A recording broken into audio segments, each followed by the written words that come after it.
구약성경 출애굽기 15장 22절부터 26절까지입니다.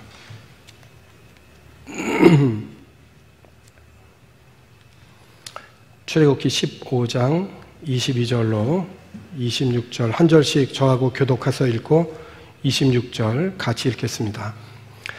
모세가 홍해에서 이스라엘을 인도하며 그들이 나와서 수르 광야로 들어가서 거기서 사흘 길을 걸었으나 물을 얻지 못하고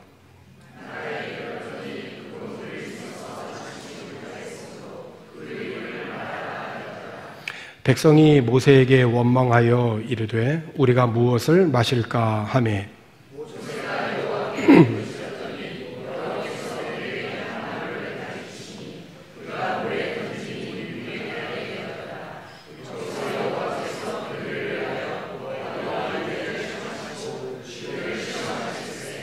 이르시되 너희가 너희 하나님 나 여호와의 말을 들어 순종하고 내가 보기에 의를 행하며 내 계명에 귀를 기울이며 내 모든 규례를 지키면 내가 애굽 사람에게 내린 모든 질병 중 하나도 너희에게 내리지 아니하리니 나는 너희를 치료하는 여호와이니라.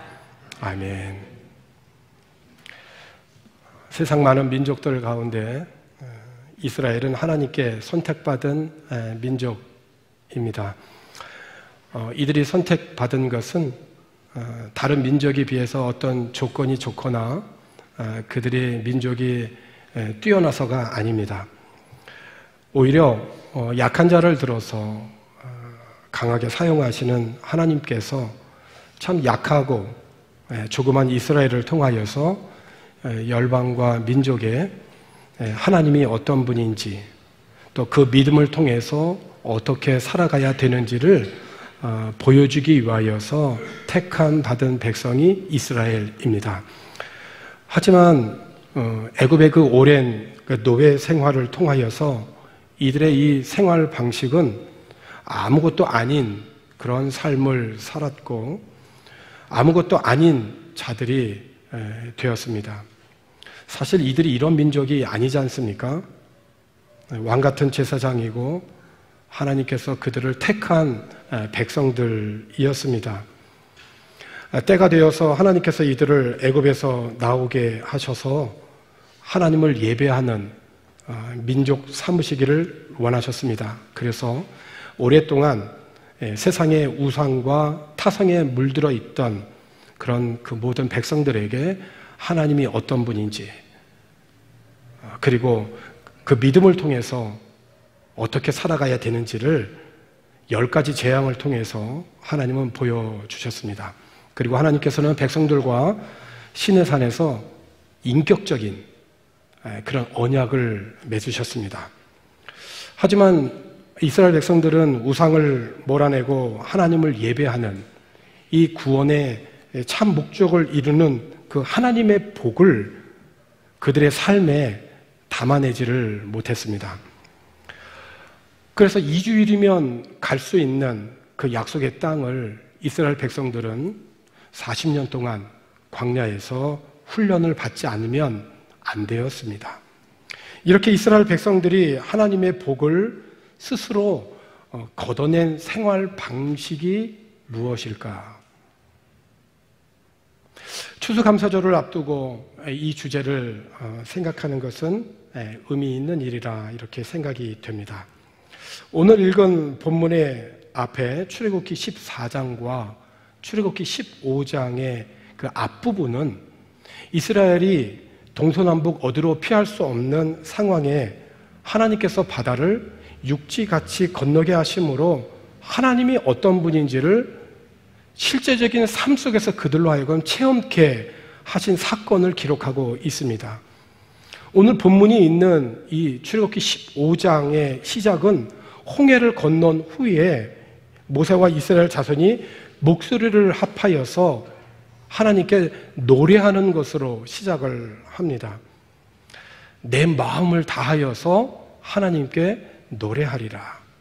정말 이 놀라운 구원과 승리를 이렇게 노래를 시작하여 이 노래의 이 절정은 하나님께서 우리를 영원 무궁하도록 다스려 주시옵소서. 이렇게 노래를 마무리하죠. 그리고 아론의 누이이고 예언자인 미리암이 탬버린을 치면서 노래하게 되자 모든 여인들이 그녀를 따라서 탬버린을 들고 춤을 추었습니다. 이러한 그 전무후무한 기적을 체험하고 광야로 들어간 지 3일입니다. 그런데 있어야 할 물이 없는 겁니다.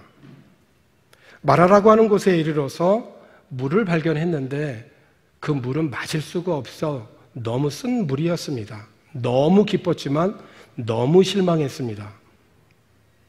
이때 백성들의 반응이 매우 중요했는데 2주면 갈 수 있는 그 약속의 땅을 그들이 왜 40년 동안이나 광야에서 헤맸어야 하는지를 미리 짐작케 하는 부분입니다. 이들 백성들의 삶의 이 방식 대부분이 불평이었습니다. 물이 있어서 마실 수 없게 되자 백성들은 이제 모세에게 불평을 하였는데 뭐라고 불평을 했냐면 우리더러 무엇을 마시라고 하는 말입니까? 이제 이 불평이 이스라엘 백성들의 공동체의 공식적인 두 번째 불평입니다. 아주 전염병처럼 번졌거든요. 근데 이것이 첫 번째 한 게 아니라 두 번째 공식적으로 이들이 불평을 한 거예요. 첫 번째 공식적인 불평이 어디냐면 바로 홍해 바다 앞이었었죠. 애굽의 바로가 이스라엘 백성들 내보낸 것을 뒤늦게 후회하면서 막강한 전력을 갖추고 이스라엘 백성들을 추격해 갑니다. 뒤에는 추격해 오고 앞에는 바닷물이 넘실거리는 홍해 바다였을 때 이들이 몹시 두려워했죠. 그래서 무서워서 하나님께 부르짖은 겁니다. 부르짖었다, 기도했다는 말이 아니라 하나님께 불평으로 하소연했다는 겁니다. 그리고 이어서 모세에게 말을 하죠. 이렇게 말을 한 겁니다. 이집트의 그 넓은 매장지가 없어서 이곳 광야에서 죽게 하려고 우리를 데려왔단 말입니까? 왜 우리를 애굽에서 이끌고 나와서 이 같은 일을 당하게 하는 겁니까? 전에 애굽에 있을 때 우리가 이런 일이 일어날 거라고 얘기하지 않았었습니까? 광야에서 죽는 것보다 차라리 애굽에서 종으로 사는 것이 더 나으니 우리를 애굽에 그대로 내버려 두라고 말하지 않았었습니까? 라고 그렇게 비난하고 불평했던 겁니다. 그러고 보면 이스라엘 백성들은 이미 출애굽을 하기 전부터 불평하고 출애굽을 했던 겁니다. 그러니까 마틴 루터가 그런 말을 했죠. 마귀는 만성적인 불평, 불만자이다. 이렇게 불평이 나쁜 습관이 되어질 때 치명적인 약점이 있어요. 무엇이냐면은 호세아 5장에 있는 말씀을 보면 이스라엘이 하나님께 오고 싶어도 돌아오지 못할 것이라고. 우리가 오늘 찬양했죠? 호세아에 있는 말씀을 통해서 여호와께 돌아가자. 겸손하게 자기의 죄를 회개하고 기도함으로 하나님 앞에 엎드리면 하나님은 그것을 긍휼히 보십니다. 그리고 그 회개에서 돌이키세요. 변화시켜 주세요. 그런데 마음으로는 돌아가기를 원하지만 돌아가지 못하는 자들이 있어요. 어떤 자들이 돌아가지 못하냐? 악한 습관이, 나쁜 습관이 몸에 배어있는 자들은 돌아가지 못합니다. 나쁜 습관이 삶의 방식이 이미 되어져 버렸기 때문에 하나님께 내가 돌아가야지라고 생각은 하지만 생각대로 안 돼요. 이미 음란한 종교에 아주 푹 빠져 있어서 삶의 뿌리까지 썩어져 있기 때문에 그래서 하나님을 보아도 알아보지 못할 것이고 돌아오고 싶어도 이미 나쁜 습관은 그를 돌아오지 못하게 한다는 거예요. 여러분, 그러나 우리는 반대로 사십시다. 습관은 하루아침에 되어지는 것이 아닙니다. 선한 습관으로 살려면 마음의 선한 동기를 먼저 품어야 됩니다. 선한 마음의 동기를 품으려면 그 동기가 선해야 되거든요. 그 동기가 선하려면 그 동기는 하나님의 말씀으로 시작해야 되는 거예요. 하나님의 말씀을 내 마음에 품어서 선한 동기가 되면 이것은 싹이 되고, 선한 동기를 계속해서 내 마음에 품게 되면 행동하게 되는 것입니다. 그 행동이 반복이 되어지면 그것이 선한 습관이 되어지는 것이에요. 선한 습관이 반복이 되어지면 선한 성품이 되는 거죠. 좋은 인격자가 되는 것입니다.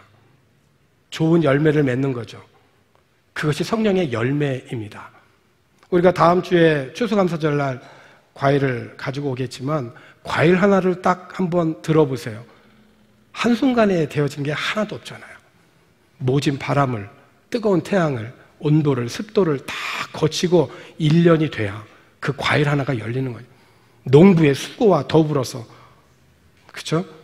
우리의 삶의 동기가 하나님의 말씀으로 시작하고 그 말씀을 통하여서 선한 습관이 곧 저와 여러분의 삶이 되어지기를 주의 이름으로 권합니다.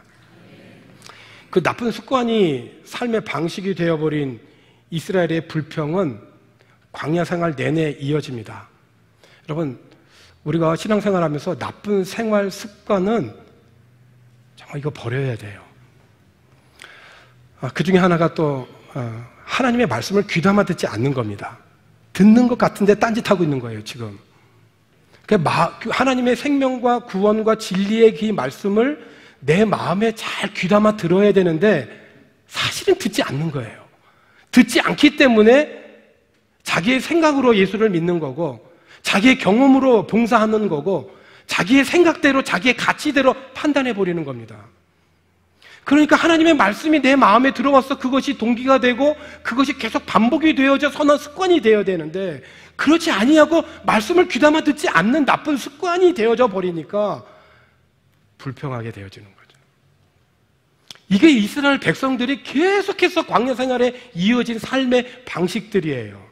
오늘 본문 15장을 읽었는데 16장을 보게 되어지면 이스라엘 온 무리가 이 신광야로 이동을 하면서 모세와 아론에게 또다시 불평을 하는 장면이 나옵니다. 불평의 내용은 이렇습니다. 하나님께서 왜 우리를 애굽에서 편안하게 죽게 내어버려 두지 않으셨는지 모르겠다고. 거기에는 우리가 먹을 수 있는 양고기와 빵이 잔뜩 있는데, 그런 요리들이 있는 곳인데 왜 우리를 이 광야에 끌고 나와서 우리를 굶겨 죽이겠냐고. 하나님이 이미 어떤 분인지를 이미 체험을 했지 않습니까? 그런데 조금 더 변하지 않는 이스라엘입니다. 왜? 말씀을 귀담아 듣지 않았거든요. 나쁜 습관이 지금 계속 뿌리 내리고 있거든요. 이미 출애굽을 출발할 때도, 홍해 앞에서도, 수르 광야에 오늘 본문에 있는 마라의 쓴물 앞에서도, 그리고 16장에 넘어가서 신광야에서 이들의 불평은 계속 연속이 됩니다. 여러분, 하나님은 우리의 기도 소리만 듣는 게 아닙니다. 불평하는 모든 소리도 다 듣습니다. 모세가 백성들에게 그래서 말을 하죠. 여러분이 불평하는 소리를 하나님께서 다 들으십니다. 여러분도 알다시피 여러분이 불평하는 것은 우리에게, 모세와 아론에게 하는 것이 아니라 하나님에게 하는 것입니다. 여러분, 우리가 기억하고 명심해야 됩니다. 불평하는 것은 하나님이 다 듣는 것일 뿐만 아니라 그것은 우리의 삶을 주관하시고 인도하신 하나님에게 한다는 것이에요. 만사 모든 것에 감사함으로 받으면 버릴 것이 없는 것이 우리들의 인생인데, 불평은 우리들의 삶을 무너지게 하는 것입니다. 하나님은 이스라엘이 불평하는 소리를 들으셨음에도 불구하고 광야에서 40년 동안 굶지 않고 광야의 식탁을 베풀어 주셨어요. 그래서 하나님이 이스라엘의 하나님인 것을 깨닫게 하셨습니다. 이러면 이스라엘 백성들은 삶의 모든 영역에서 하나님을 전적으로 신뢰해야 되지 않겠어요? 내 뜻대로 되지 않을 때에도 그것이 하나님의 뜻임을 깨닫게 될 때 내 뜻이 아닌 것에 대해서 감사할 수 있는 믿음으로 가야 되지 않겠어요? 이미 이만큼 신앙생활했으면 우리는 이미 선생되고도 남았을 텐데 아직도 우리는 우유병을 먹고 있잖아요. 16장의 그 만나와 메추라기 사건 후에 17장 한 장을 또 넘어가게 되면 그 불평이 또 멈추지는 않습니다. 이스라엘이 신광야에서 앞으로 나가 르비딤에 진을 쳤는데 거기에도 백성들이 마실 물이 없었어요. 이것은 하나님을 체험할 수 있는 너무 좋은 기회예요. 우리가 뭔가 부족하다, 공급이 필요하다라고 하는 것은 불평의 거리가 아니라 하나님을 경험할 수 있는 좋은 기회라는 것입니다. 그런데 백성은 모세를 다시 비난하죠. 우리에게 물을 달라고. 이만큼 하나님을 삶에서 체험했다면 그들이 직접 하나님께 기도할 수도 있지 않았겠어요? 하나님의 공급하심을 체험해야 되지 않겠습니까? 그리고 하나님의 은혜를 나눌 수 있는 그 믿음의 자리에까지 가야 되지 않겠어요? 그런데 그들은 기도할 생각이 없었어요. 나쁜 습관이 있었기 때문에. 그래서 불평과 비난만 한 것입니다. 그래서 모세가 말을 하죠. 어찌하여 나를 이렇게 괴롭힙니까? 여러분, 어찌해서 하나님을 시험하십니까? 그러나 백성들은 지금 당장 목이 말랐으므로 모세에게 불평하는 겁니다. 참 고생 끝에 여기 왔는데 물마저 없으니까 어찌 마음에 불평이 생기지 않겠습니까? 하나의 상실감이 사람들의 마음을 사로잡으니 모든 것이 없다라고 생각이 되고 실제로 없잖아요. 없는 것만 보이고 없는 것만 이렇게 생각이 되는 겁니다. 그래서 그들이 말을 하죠. 어쩌자고 우리를 애굽에서 끌고 나왔냐고.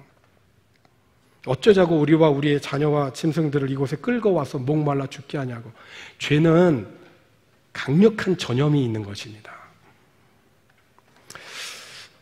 참으로 멈추지 않는 불평의 연속인데, 이미 앞에서 물이 써서 마실 수 없었을 때 하나님의 방법으로 마실 물을 제공해 주셨습니다. 그래서 하나님이 어떤 분인지를 알게 하심으로 믿게 하셨고, 그 믿음이 너희들의 삶의 방식이 되어서 어떻게 너희들이 부족할 때, 공급이 필요할 때 하나님 앞에 나아가야 하는지를 가르쳐 주셨건만 그들의 삶의 방식은 기도와 믿음이 아니라 불평과 비난이었다는 것입니다. 만성적인 이 불평, 불만자인 이스라엘 백성들이 좀처럼 변하지 않는 원인이었던 것이죠. 백성들은 불평으로 끝나지 않습니다. 모세를 죽이려고 했잖아요. 그래서 모세가 백성들의 불평이 심하게 되면서 하나님 앞에 기도하죠. 조금만 지나면 저 사람들이 나를 죽일 것만 같습니다. 사랑하는 성도 여러분, 당연히 있어야 할 것이 없을 때 우리는 그 환경 속에서 불평하기 쉽습니다. 많은 사람들이 당연히 불평할 수 없는 상황에서 같이 불평하는 거, 이거 참 쉽습니다. 그러나 믿음은 환경을 바라보지 않고 하나님을 바라보는 것입니다. 왜 그렇죠? 하나님만이 그 환경을 역전시킬 수 있기 때문에. 불평을 입에 달고 살았던 이스라엘은 결국 어떻게 됐습니까? 그 불평하던 그 광야에서 다 쓰러졌습니다. 안타깝게도 그들은 하나님의 복을 담을 수 있는 그릇이 안 됐던 거예요. 하지만 출애굽 1세대의 두 사람 여호수아와 갈렙은 어떻습니까? 그들은 약속의 땅에 들어갔습니다. 그 땅을 정복하고 하나님이 약속하신 그 땅에서 하나님을 예배했습니다. 물론 모세도 살았을 때는 약속의 땅에 들어가지는 못했습니다. 하지만 신약시대의 변화산에서 선지자의 대표인 엘리야와 율법의 대표인 이 모세가 변화산에서, 약속의 땅이죠, 예수님과 대화하는 것을 통하여서 모세도 약속의 땅에서 영적으로는 더 영광스러운 자리에서 주님과 대화하셨습니다. 여러분, 일반적인 불평의 자리에서 우리 그리스도인들이 어떻게 해야 할까요? 후안 까를로스 목사님의 말씀처럼 우리들의 귀는 쓰레기통이 아니잖아요. 모든 사람들이 다 불평하는 그 환경과 조건 속에서 우리 그리스도인들이 어떻게 해야 될까요? 우리들의 삶의 방식은 무엇이 돼야 될까요? 여러분, 믿음이 없이는 하나님을 기쁘시게 할 수 없다라고 성경은 말씀했습니다. 믿음에 대해서 두 가지를 기억했으면 좋겠어요. 하나는 하나님이 누구시냐라고 하는 것을 아는 것과 믿는 것입니다.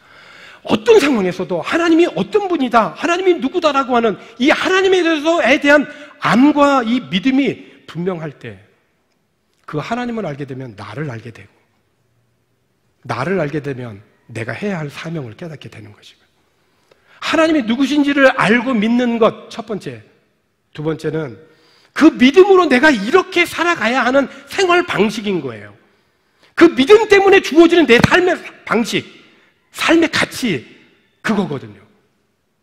그리스도인들이 이 불평이 만연한 이 세상 속에서 반응해야 될 삶의 방식은 무엇보다도 기도하는 것입니다.